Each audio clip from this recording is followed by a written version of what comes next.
lawmakers have been intensifying their scrutiny of the Department of Energy regarding unidentified flying objects around nuclear sites. During a recent session, Representative Paulina Luna directed rapid-fire questions at the Department of Energy Secretary, pressing for details about the DOE's involvement with a CIA program allegedly created to retrieve crashed UFOs. Let's listen in.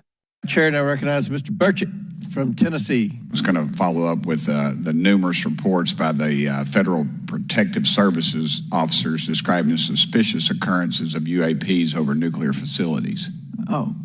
Let me just say the Defense Department has said there is no evidence of UFOs, et cetera, or aliens in the United States. However, at those sites, there may be drones that may be nefarious. And so we are definitely looking at that and making sure that our national security sites are protected. We have a whole program related to countering drones that may be coming from Well, this isn't about drones, and this is prior to drones even. What protocols does the Department of Energy have for reporting and responding to any UAP sightings near nuclear infrastructure? I appreciate you answering that, if there are any protocols. Well, certainly there are protocols whenever we see anything unusual around our nuclear sites or our national security sites writ large.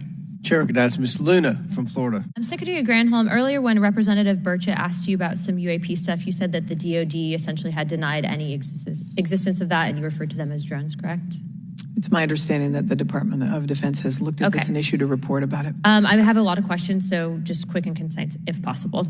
There have been persistent claims and reports, including those from credible whistleblowers to this committee, suggesting that the U.S. government, potentially including the Department of Energy, has been involved in reverse engineering technologies recovered from UAP. For example, the Pentagon's proposed Kona Blue program aimed at reverse engineering such technologies, although it was ultimately not established. Can you clarify whether the Department of Energy has been involved in any such efforts, or, either historically or currently, to analyze reverse engineering materials from related to UAPs? I have no knowledge of that.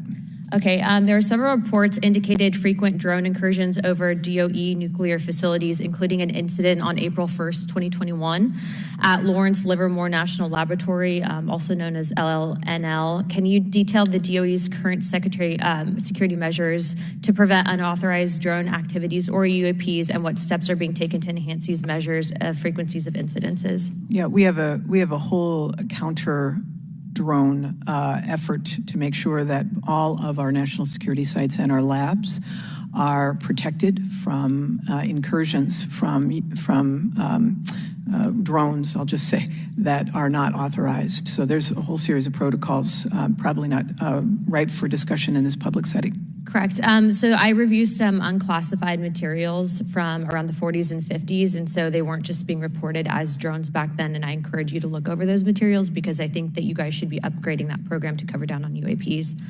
There have been documented sightings of metallic spheres over DOE facilities, if you want to call them drones in this instance, such as one report on April 30th, 2019 over LLNL. What investigations have been conducted in regards to these sightings, and what conclusions do you guys have about the nature and origins of these objects?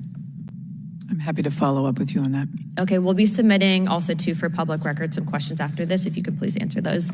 Considering the DOE's involvement in nuclear and sensitive research facilities, how does the DOE coordinate with agencies like the Department of Defense and AARO to investigate UAP sightings? We obviously are teamed with the Department of Defense because of our national security and nuclear mission. Are you able to cite any specific investigations or shared data analysis efforts? I don't have information on that. Okay. As of right now, again, we'll be submitting some questions for you after this, but I hope that you guys can answer those in a timely fashion. And again, for those that might be tuning into this, I would encourage you to look at some of those unclassified materials, and we'll be happy to provide your office with that. I'll just follow up by one other question, I guess, to close it out. Does the DOE currently work with JSOC in order to handle security measures? We work with all of the security entities around the federal government. We're part of an overall all-of-government effort on both cyber as well as national security. Do you guys work with JSOC? Yes or no? Yes, we do. Okay. All right. Thank you very much, ma'am.